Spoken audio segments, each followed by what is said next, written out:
Hay historias que no necesitan gritar para ser escuchadas. Basta con un silencio bien colocado, una mirada herida o una estación de tren vacía para contar todo lo que el alma ya no puede sostener. Esta no es una historia inventada ni adornada con exageraciones para conmover. Es real. Le pasó a una mujer como muchas otras. Madre, abuela, cuidadora, amiga y finalmente invisible. Me llamo Carmen, tengo 74 años y durante décadas fui el centro de mi familia. Cocinaba, limpiaba, cuidaba a los niños, apagaba incendios emocionales, callaba mis propias penas para no molestar. Lo hacía con amor, creyendo que el amor regresaría. Pero el amor no siempre vuelve por el mismo camino. Aquel día en la estación de tren lo comprendí. El esposo de mi hija me dejó allí con una maleta a mis pies y sin una moneda en el bolso. Mi hija no bajó del coche. Solo miró hacia otro lado, como si mi presencia le avergonzara. No hubo explicación, no hubo despedida, solo una frase seca. Ya no hay espacio para ti en casa. Yo me quedé parada, intentando entender en qué momento dejé de ser madre para convertirme en una carga. Me senté en un banco de madera, con la espalda recta pero el corazón doblado. Observé a la gente pasar con prisa, con mochilas, con sueños, y yo solo tenía silencio. No lloré. Tal vez porque ya lo había hecho durante años sin darme cuenta. Tal vez porque mi dignidad, maltratada pero no destruida, me sostenía con una firmeza inesperada. Me levanté y me fui. No sabía a dónde, exactamente, pero sabía que no volvería. Salamanca me recibió con viento frío y calles antiguas. Encontré una pensión modesta, pagué con las pocas monedas que me quedaban y me encerré en una habitación con olor a naftalina. No llamé a nadie, no expliqué nada, empecé a escribir. En un cuaderno amarillo comencé a registrar lo que había callado durante décadas. Escribí sobre los desayunos que preparaba a las 6 de la mañana sin que nadie lo agradeciera. Sobre los cumpleaños en los que cocinaba para 20 personas, sin que nadie me preguntara si quería celebrar. Sobre las noches de fiebre, las meriendas, los abrazos silenciosos cuando mi hija llegaba llorando del colegio. Sobre cómo me convertí en una sombra útil, pero sombra al fin.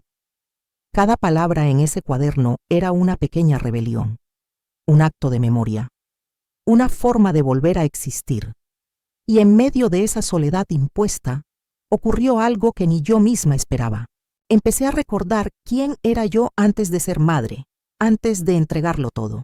Recordé mis paseos por la costa de Galicia, los libros que amaba, la herencia de mi madre que nunca toqué por miedo a parecer egoísta. Recordé la cuenta bancaria que nadie conocía. Y recordé que aún estaba a tiempo. Mi historia no termina en una estación. Ahí es donde empieza. Porque en esta vida, incluso el silencio puede convertirse en camino. Los días siguientes fueron extraños. Me despertaba temprano como siempre, pero ya no tenía a nadie que me esperara en la cocina. El silencio era tan espeso que a veces sentía que podía cortarse con cuchillo. Sin embargo, no me pesaba. Por primera vez en muchos años, ese silencio era mío. No estaba lleno de órdenes, reproches ni exigencias veladas. Era un silencio limpio, como una hoja en blanco. Poco a poco empecé a caminar por la ciudad. Salamanca tiene un encanto antiguo que abriga, aunque uno venga herido. Caminaba sin rumbo, solo observando. Miraba los rostros de la gente mayor, preguntándome cuántas de ellas también habrían sido olvidadas por sus propias familias. Me detenía en las plazas a oler el pan recién horneado, escuchaba a los jóvenes hablar de sus sueños y en el fondo, algo dentro de mí comenzaba a despertar. Un día pasé por una pequeña librería de barrio. En el escaparate había un libro con un título que me atravesó. Nunca es tarde para volver a empezar. Entré sin pensar. Compré el libro y con él algo más. El permiso para reconstruirme. Me senté en el banco de piedra de la plaza Mayor y lo abrí. Las primeras páginas hablaban de mujeres mayores que habían sido dadas por terminadas, pero que decidieron rehacerse desde el silencio. Lloré. No por tristeza, sino por alivio. No estaba sola. Esa noche, al volver a mi pensión, abrí una vieja caja que llevaba años sin tocar. En su interior estaban los papeles de la herencia de mi madre, una cuenta bancaria en Galicia, olvidada, por todos, menos por mí. Durante años no la toqué. Pensaba que usar ese dinero sería egoísta, que debía guardarlo para cuando mi hija lo necesitara. Pero ya no pensaba así.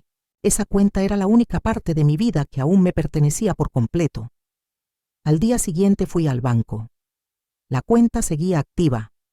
Millones de euros, depositados por generaciones anteriores, esperando. Nadie más lo sabía. Ni mi hija, ni su marido. Nadie. Me senté frente al asesor financiero y le dije: quiero recuperar mi nombre y también mi lugar. No lo dije con rencor. Lo dije con una serenidad nueva, nacida del dolor pero también de la dignidad. Empecé a mover mis recursos. Contraté un abogado. Pagué deudas pendientes de la casa antigua en Galicia. Compré un pequeño piso en Salamanca, modesto pero luminoso, en una calle donde los vecinos aún se saludan con los buenos días. No necesitaba lujo, solo necesitaba espacio. Y un lugar donde nadie me llamara estorbo. Empecé a colaborar con una asociación local que ayuda a mujeres mayores abandonadas. Compartía meriendas, risas, historias, algunas más tristes que la mía, otras más fuertes. Pero todas compartíamos una verdad silenciosa. Habíamos dado todo, y cuando ya no servíamos, nos habían apartado. Pero seguíamos de pie. Mi nombre volvió a sonar en labios que no pedían nada a cambio. Mi historia empezaba a circular entre otras mujeres. Y por primera vez en décadas, no me sentía invisible. Me sentía viva, porque a veces perderlo todo no es una tragedia, es una liberación. Las semanas que siguieron fueron una mezcla de alivio y descubrimiento. Por primera vez en décadas, no tenía que justificar mi presencia, ni esperar a que alguien necesitara algo de mí para sentirme útil. Al principio, el silencio era ensordecedor. Luego, se volvió música suave. Ya no esperaba llamadas, ya no contaba los días desde el último mensaje. El vacío que antes me asustaba ahora era libertad. En mi pequeño piso de Salamanca, cada objeto tenía un propósito, cada rincón me abrazaba con calma. Pinté las paredes de un tono cálido, colgué una fotografía antigua de mi madre en el salón y por las tardes me sentaba en el balcón con un té caliente y un libro entre las manos. Empezaba a recordar lo que me gustaba, lo que me emocionaba. Me estaba reencontrando. Una mañana de otoño, mientras barría las hojas del pasillo, escuché el timbre. Era un mensajero. Traía un sobre grueso con mi nombre y la letra inconfundible de Laura, mi hija. Adentro había una carta extensa, una fotocopia de un informe médico y una súplica apenas disimulada. Su marido había perdido el trabajo, las cuentas se acumulaban, el banco los presionaba. Necesitamos tu ayuda, mamá, decía. Siempre has estado para nosotros. Leí la carta 3 veces. Me detuve en esa frase. Siempre has estado para nosotros. Y por primera vez, esa afirmación me hizo daño. No porque fuera falsa, sino porque era cierta. Siempre estuve. Siempre puse sus necesidades por delante de las mías. Siempre postergué mis deseos, mi descanso, mi dignidad. Respiré hondo. Me senté en la mesa y encendí una vela. No por superstición, sino para marcar un acto simbólico. Esta vez no respondería desde la culpa, ni desde el deber. Respondería desde el amor propio. 2 días después, les escribí una carta breve, sin rencor, pero con una claridad firme. Querida Laura, siento mucho lo que estás viviendo. Nadie merece pasar por momentos difíciles, y me duele imaginar tu angustia. Pero hoy debo ser honesta conmigo misma. Estoy en una etapa de mi vida en la que necesito priorizarme. Ya no puedo sostener cargas que no me corresponden. Confío en que saldrás adelante. Con cariño, mamá. No recibí respuesta, pero en mi interior algo se acomodó, como si un nudo antiguo se hubiera deshecho. Esa misma semana, recibí la visita de una vecina del barrio antiguo. Nos sentamos a tomar café y, entre confidencias, me habló de un grupo de mujeres mayores que se reunían en un centro comunitario cercano, mujeres que, como yo, habían sido relegadas, olvidadas o simplemente necesitaban compañía sin juicio. Fui, y allí, en una sala llena de arrugas sabias y sonrisas cansadas, encontré hogar. Empezamos a hacer talleres de escritura, bordado, cocina, tradicional. Compartíamos historias, algunas llenas de rabia, otras cargadas de ternura. Un día, doña Pilar, una señora de ojos vivaces, me dijo: «Carmen, usted tiene algo en la voz. Es como si hablara en nombre de muchas que no se atreven». Esa frase me estremeció, porque era verdad. No solo estaba sanando mi historia, estaba dando testimonio de muchas otras. Desde entonces, entendí que mi voz tenía valor, que mi experiencia no era desecho, sino semilla, que mi tiempo no se acababa, se estaba transformando. Ya no era la mujer que esperaba ser invitadas a la mesa. Ahora era la que se servía a sí misma el café, en su propia taza, con sus propias manos, y brindaba, no por lo que perdió, sino por lo que aún podía construir. El invierno llegó con su aliento frío, pero mi alma ya no temblaba. Había aprendido a abrigarme por dentro. Cada jornada en el centro comunitario era una pequeña celebración. Descubrí que reírse entre mujeres mayores tiene una magia especial. Es una risa que viene del fondo, que ha pasado por pérdidas, desengaños y años de silencios, pero que aún brota con fuerza. A veces, mientras compartíamos café y bizcochos, me sorprendía contando partes de mi historia que antes me pesaban. Ahora, al decirlas en voz alta, me liberaban. Cada una de nosotras tenía cicatrices, algunas visibles, otras no, pero todas hablaban el mismo idioma, el de la resiliencia. Una tarde, Pilar me pidió que leyera algo en voz alta. Era una carta que había escrito para su nieta, a quien no veía desde hacía años. Sus manos temblaban, pero su voz era clara. Cuando terminó, todas nos quedamos en silencio, y luego la aplaudimos. Esa tarde comprendí que a veces no buscamos respuestas, solo buscamos ser escuchadas. Inspirada por ella, decidí volver a mi cuaderno amarillo, el mismo en el que había escrito mis primeras palabras cuando llegué a Salamanca. Lo abrí y comencé una nueva página, no para hablar del dolor, sino para contar lo que venía después. Escribí sobre el valor de las pequeñas cosas, el olor a pan tostado por la mañana, una carta inesperada, una flor que brota en una maceta olvidada. Escribí sobre las mujeres que encontraba en el camino, sobre cómo, juntas, tejíamos una red de afecto más fuerte que cualquier vínculo de sangre roto. Y fue en ese renacimiento silencioso donde recibí una llamada inesperada. Era un número desconocido. Al principio dudé si contestar, pero algo en mí, esa parte que ya no tenía miedo, dijo que sí. «¿Mamá?», dijo una voz temblorosa al otro lado. Era Laura, mi hija. Su voz no era la misma. Tenía grietas, tenía nostalgia. «No sé por dónde empezar», continuó. «Te busqué en la casa vieja y nadie supo decirme dónde estabas. Papá murió hace un mes. Esteban me dejó. Y yo no tengo a nadie». Permanecí en silencio, no por frialdad, sino porque las palabras correctas aún estaban buscándome. «No te llamo por dinero», añadió rápidamente. «Solo quería escucharte, saber si aún piensas en mí». Mis ojos se llenaron de lágrimas. No por tristeza. Era una emoción más compleja, mezcla de compasión, memoria y algo muy parecido al perdón. Sí, Laura, respondí con calma. Pienso en ti todos los días, pero esta vez también pienso en mí. No prometí nada, no ofrecí soluciones, pero en ese instante supe que algo se había abierto, no una puerta, sino una rendija de luz, porque incluso los vínculos rotos, si se riegan con honestidad, pueden volver a florecer, no igual que antes, sino con raíces nuevas, más lentas, más reales.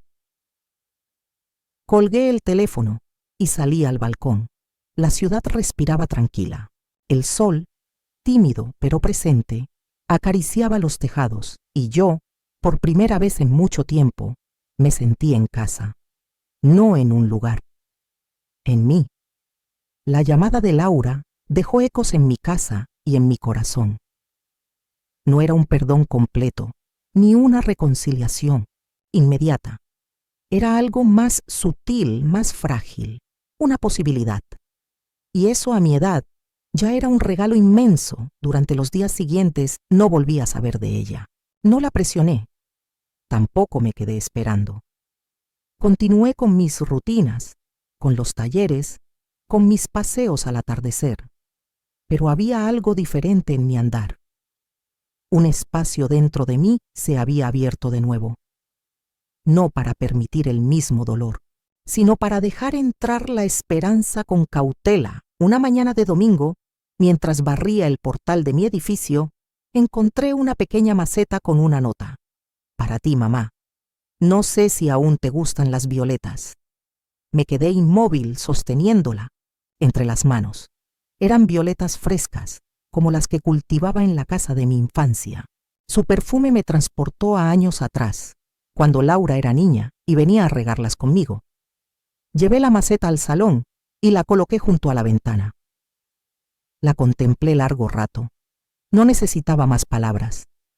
A veces, los gestos simples dicen lo que el orgullo no permite verbalizar. Días después, Laura volvió a llamar. Esta vez su voz sonaba menos rota, aunque aún temblorosa. «Estoy en Salamanca», dijo. «No quiero invadir tu espacio. Solo... ¿podríamos tomar un café?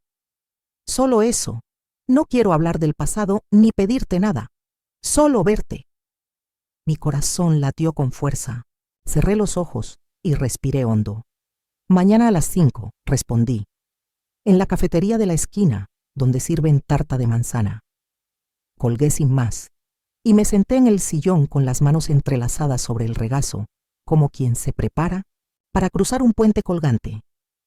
Sabía que lo importante no era si Laura cambiaría. Lo importante era quién era yo ahora y cómo elegiría presentarme ante ella. Al día siguiente, llegué 5 minutos antes. Pedí 2 cafés. Cuando Laura entró, la reconocí de inmediato, aunque había perdido peso, y sus ojos parecían más apagados. Se acercó con timidez y me dio un beso en la mejilla. No dijimos mucho al principio. Solo tomamos el café en silencio, como 2 mujeres que aún estaban aprendiendo a mirarse. Después de un rato habló. «Tenías razón, mamá, sobre muchas cosas. Me dolió escucharte decir, ya no puedo sostener cargas que no me corresponden, pero ahora entiendo. Tú también merecías vivir en paz». Asentí con suavidad. No lloré. No era momento de emociones desbordadas, era momento de presencia. «No busco que todo vuelva a ser como antes», continuó. «Solo quería que supieras que lo siento, y que si alguna vez decides dejarme estar cerca, aunque sea poco, yo lo aceptaré». Le tomé la mano con delicadeza. «Estás aquí. Eso ya es mucho. No prometimos futuros. No deshicimos errores. Pero en esa tarde de café tibio y palabras sinceras, algo se sembró. La vida, entendí, no siempre da segundas oportunidades perfectas, pero sí permite que cuando una flor nueva brota entre las ruinas, podamos decidir si regarla o pasar de largo. Yo elegí regarla. Después de aquel café, no hubo promesas. Solo encuentros ocasionales, breves llamadas, y una sensación nueva entre nosotras, la de 2 mujeres que han dejado de ser simplemente madre e hija para empezar a ser personas con sus propias cicatrices. Laura comenzó a venir los sábados por la tarde al centro comunitario. Al principio no hablaba mucho. Se sentaba a observar, a escuchar. Las demás mujeres la recibieron con calidez silenciosa, como si intuyeran que cada persona llega con su propio equipaje invisible. Una tarde, mientras hacíamos adornos navideños, doña Pilar le dijo: «Tienes las manos finas como tu madre, pero fuertes». Laura sonrió tímidamente. Yo no dije nada, pero por dentro me derrumbaba con una ternura antigua. No necesitábamos reconstruir lo que fue. Estábamos creando algo nuevo, más lento, pero verdadero. Con el paso del tiempo, Laura me habló de sus errores, de su dolor al ver cómo permitía que Esteban me desplazara de su vida. Me escuchó también. Le conté del frío en la estación, del silencio que me acompañó, pero también de todo lo que gané al volver a mí. Fue entonces cuando surgió la idea. «Mamá», dijo una tarde mientras ordenábamos libros del centro, «Tesio, ¿has pensado en escribir tu historia? No solo para ti, sino para otras mujeres. Lo que viviste, lo que lograste, merece ser contado». No supe qué responder. Parte de mí temía exponer tanto, pero otra parte, la que ya no callaba, la que se reencontró en cada página escrita, sabía que Laura tenía razón. Con ayuda de un grupo de voluntarias del centro, empezamos a redactar fragmentos, no como una novela, sino como una carta abierta al mundo. Hablábamos del abandono, sí, pero sobre todo del renacimiento, de cómo se puede ser fuerte sin gritar y libre sin huir. El proyecto tomó forma bajo el nombre Voces Silenciadas. Se convirtió en una recopilación de relatos de mujeres mayores que, como yo, habían sido desoídas durante años. Algunas contaban de hijas que las olvidaron, otras de maridos que las eclipsaron. Todas tenían algo en común: sobrevivieron y lo contaban. La primera presentación fue en una biblioteca local. La sala estaba llena. Recuerdo que, al subir al pequeño escenario, miré a Laura en la primera fila. Tenía los ojos brillosos, como si por fin viera a su madre no como la figura que daba, sino como la mujer que era. «Mi nombre es Carmen», comencé. «Durante años fui muchas cosas: esposa, madre, abuela. Pero me olvidé de ser mujer. Esta es mi historia, y la de muchas que hoy por fin tienen voz». El aplauso fue cálido, sostenido, no por lástima, sino por reconocimiento. Por primera vez me sentí completamente vista. Al salir, Laura me abrazó. No dijo nada, pero en su silencio había algo más grande que las palabras: respeto. Ese abrazo no borró los años perdidos ni el dolor vivido, pero selló algo nuevo. Un pacto sin condiciones, sin expectativas, solo presencia. Desde entonces, cada vez que alguien me pregunta cómo logré salir adelante, solo sonrío y respondo: escuchándome. Y sobre todo creyéndome, porque al final no fue desde el dinero escondido lo que me salvó. Fue recordar que yo, Carmen, también merecía existir. No como sombra de otros, sino como protagonista de mi propia historia. La publicación de Voces Silenciadas cambió más vidas de las que yo imaginé. Mujeres de todas partes de España, y de fuera también, comenzaron a escribirnos, compartiendo sus propias historias. Algunas eran desgarradoras, otras simplemente humanas, pero todas tenían un hilo común: el deseo de ser escuchadas. El centro comunitario se transformó en un pequeño faro. Se organizaron talleres de escritura en ciudades vecinas, entrevistas, en la radio local, incluso una invitación para hablar en una universidad. Nunca pensé que, a mis años, alguien querría escucharme no solo como madre, sino como autora, como mujer de pensamiento y memoria viva. Laura me acompañaba a muchos de estos eventos, no siempre como hija, sino como colega, como aliada. Tesdawe había unido al proyecto con una humildad que me conmovía. A veces, al ver cómo hablaba con otras mujeres, comprendí que no solo yo había cambiado, Ella también estaba reconstruyendo algo dentro de sí. Una tarde de primavera, mientras organizábamos una nueva edición del libro con testimonios adicionales, me preguntó algo inesperado. Mamá, ¿alguna vez pensaste en ir a esa casa donde te dejaron aquella vez? A la estación. ¿Has vuelto? Me quedé en silencio. No porque no supiera qué responder, sino porque no me lo había permitido pensar. No, dije con honestidad, pero quizás sea ahora. Y así fue como semanas después, Laura y yo tomamos un tren hacia esa pequeña estación, donde una versión rota de mí fue abandonada años atrás. Llevaba en la mano una carta escrita para esa mujer, para la Carmen que esperó horas con la dignidad colgando de un hilo. Cuando llegamos, el andén estaba casi vacío, el mismo banco, el mismo reloj. Pero yo ya no era la misma. Me senté en el mismo lugar y con voz firme leí en voz alta. Querida Carmen, te vi sola y no supe ayudarte. Te dejé creer que estabas acabada, que no valías. Te dejé llorar en silencio. Pero ahora te veo distinta. Fuiste valiente incluso en tu peor día. Gracias por no rendirte. Gracias por no odiar. Gracias por no desaparecer. Esta carta no es un adiós, es un gracias eterno. Laura me tomó la mano. Lloraba en silencio. Yo también. Pero eran lágrimas diferentes. No de pérdida, sino de liberación. De regreso en el tren, algo dentro de mí se cerró con suavidad. No como una puerta que se cierra con fuerza, sino como una página que termina, con un punto final lleno de sentido. La historia de Carmen ya no era solo mía, era de todas.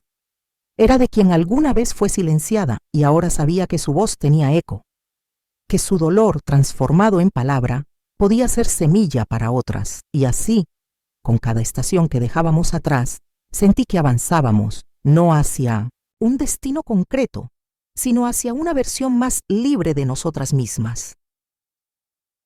Las semanas siguientes fueron como respirar aire nuevo. Ya no llevaba el peso de lo no dicho.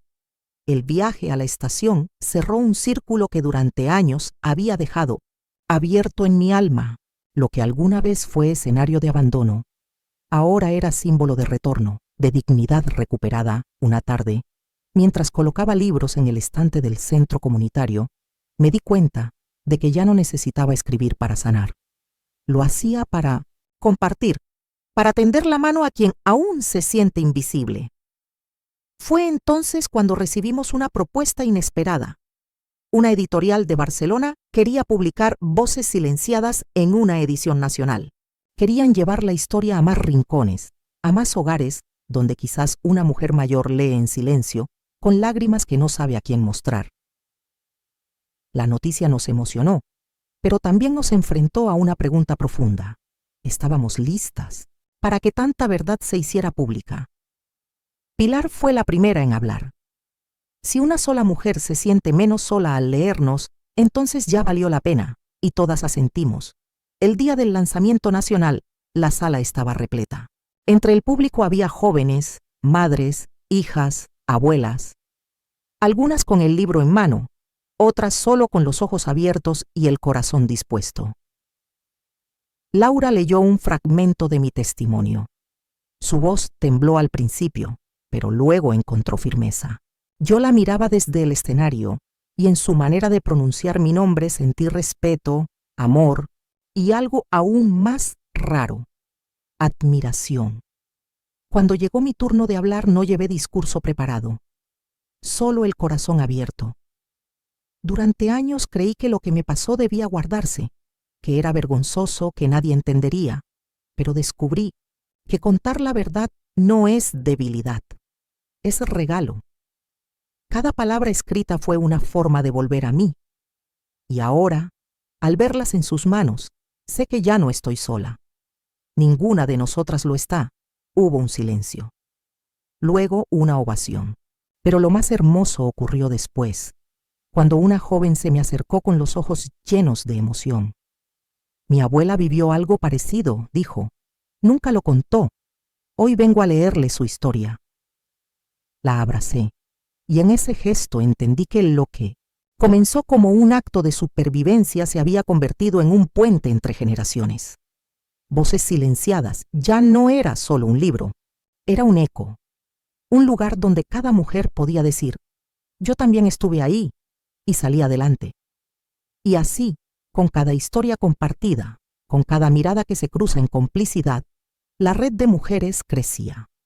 No por venganza, sino por memoria. No por fama, sino por justicia emocional.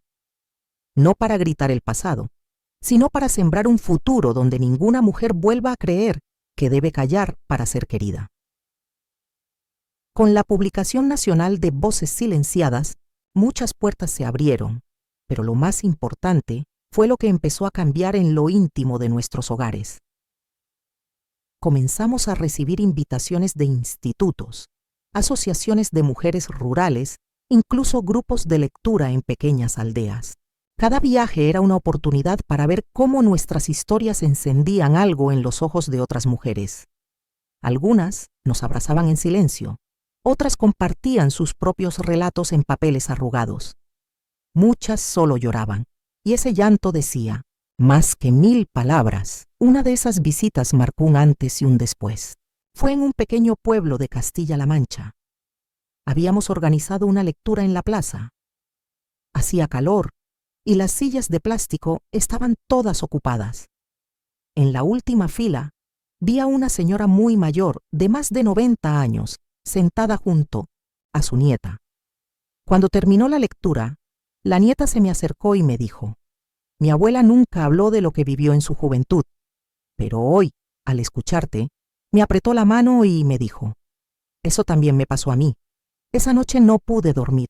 Pensaba en todas las mujeres como ella, en cómo generaciones enteras vivieron y murieron en silencio, y en cómo, con cada palabra que escribimos ahora, estamos dando voz a las que nunca pudieron hablar. Fue entonces cuando Laura propuso algo audaz. Mamá, ¿y si hacemos un archivo sonoro? Que no solo se lean las historias, sino que se escuchen, con sus propias voces. Que quien no sepa leer pueda oír. Que los nietos puedan escuchar a sus abuelas como nunca lo hicieron. El proyecto se llamó Voces que Resisten. Grabamos relatos en diferentes acentos, edades, tonos, mujeres de todas.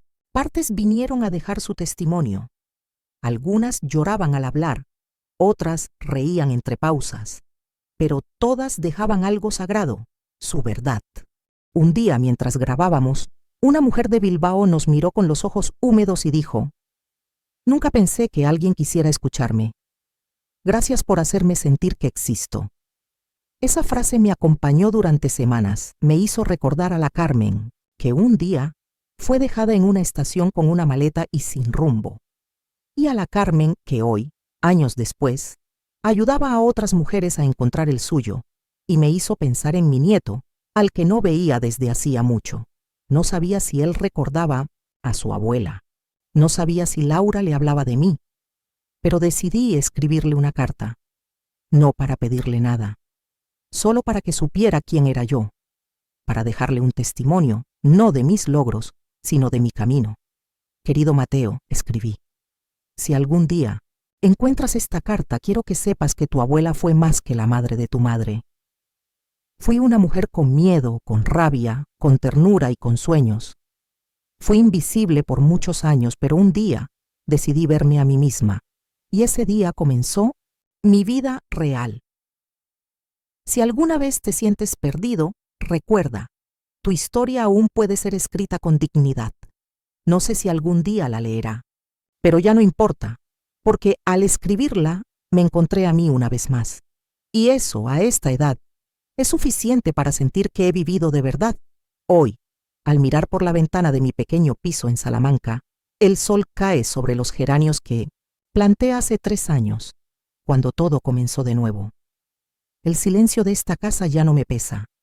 Es un silencio lleno de significado, un espacio sagrado donde me escucho sin miedo. Laura viene de vez en cuando, a veces con Mateo. Él ha crecido, ya es casi un adolescente.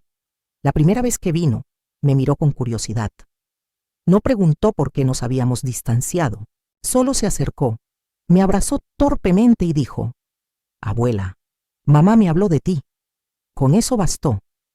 No lo presiono. No intento recuperar el tiempo perdido. Solo agradezco el presente, cada instante compartido. El centro comunitario sigue en pie. Ahora lleva un nuevo nombre: Hogar de Voces. Un lugar donde no se viene solo a contar lo vivido, sino a imaginar lo que aún se puede vivir. Hay mujeres de 40, de 70, de 90 años. Algunas empiezan de cero, otras solo quieren compañía. Todas traen algo valioso, sus ganas de seguir siendo. Yo, Carmen, ya no soy solo la madre, la abuela, la mujer que un día fue dejada en una estación con una maleta y sin rumbo. Soy la que se reconstruyó con lo que otros llamaron restos, la que encontró en su propio eco una sinfonía nueva. A veces me preguntan si me arrepiento de algo. Y sí, claro que sí. Me arrepiento de no haberme escuchado antes, de haber dado tanto sin pedir cuidado a cambio. Pero también entiendo que todo me llevó aquí, a este instante de paz, de orgullo sereno, de amor hacia mí misma. Gracias por haberme acompañado hasta aquí. Gracias por escuchar no solo mi historia, sino la de tantas que hablan en susurros o en gritos callados. Gracias por ser parte de este despertar silencioso y poderoso. Y si tú, que estás leyendo esto, sientes que es tarde para empezar de nuevo, recuerda: mientras respires, tu historia sigue en curso y mereces que esa historia te honre. Con todo mi corazón, Carmen.